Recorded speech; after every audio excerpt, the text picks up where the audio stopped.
কাছে আমার একটাই নিবেদন, আজ আমার বোনের এমন দুর্ঘটনা ঘটেছে, এতে আমার কোনো দুঃখ নেই, কিন্তু ভবিষ্যতে কোনো মেয়ের যেন এমন পরিস্থিতি আর না হয়, আগামীতে যেন মেয়েদের এমন কষ্ট না হয়, তারা যেন সুখে শান্তিতে বাস করতে পারে। আমাদের কাছে মাঝে মাঝে ফোন করে বলতো, বোনকে আমি বোধহয় বেঁচে থাকবো না, আমাকে যেভাবে মারামারি করে এই টর্চা আমি আর সইতে পারছি না, তাই হয়তো আমি একদিন মরে যাবো, কিন্তু আমার ছেলেটাকে তোরা দেখিস। যেদিন তার হত্যা হয় সেদিনও সেই সকালবেলা তাকে মারা হয়েছে, দুপুরে তার বাজারে যেখানে তার স্বামীর দোকান, সেই দোকানের ভিতরে বসেও তাকে মারা হয়েছে। এমনকি সন্ধ্যার পরে আমাদের মনে হয় ডিউটি তার শেষ হওয়ার পরে সন্ধ্যাবেলা তাকে বাথরুমে বসে মারা হয়েছে, কেননা সে একটা মেক্সি গায়ে দেওয়া আছে, গৃহিণীরা ওই যতই চাকরি করুক আর যাই করুক, যখন তারা গৃহে ঢোকে তখন তাদের শাড়ি চেঞ্জ করে, ওই শাড়ি চেঞ্জ করে যখন একটা মেক্সি পরা হলো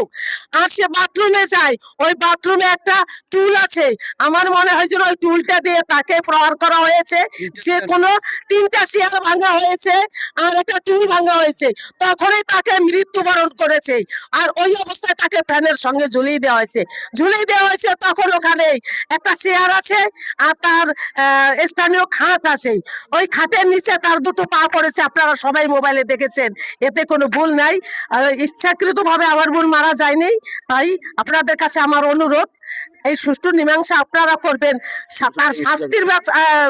প্রশাসনের কাছে আমার একটাই নিবেদন, আজ আমার বোনের এমন দুর্ঘটনা ঘটেছে, এতে আমার কোনো দুঃখ নেই, কিন্তু ভবিষ্যতে কোনো মেয়ের যেন এমন পরিস্থিতি আর না হয়,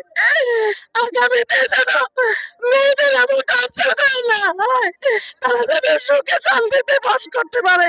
আমার বোন তো চলে গেছে, এর কোনো দুঃখ নেই, এছাড়া আমি আর কিছু বলতে পারি। প্রশাসনের প্রতি আমাদের অনুরোধ, দ্রুত খুনির তদন্তের আওতায় এনে খুনিকে সুষ্ঠু বিচার করতে হবে। যদি খুনির বিচার না হয় তাহলে কিন্তু উলানিয়া কলেজ এবং স্কুল অ্যান্ড কলেজের পরিবার আরো তীব্র আন্দোলনে নামবে এবং তীব্র আন্দোলন করবে। তখন রাতের সাথে সাথে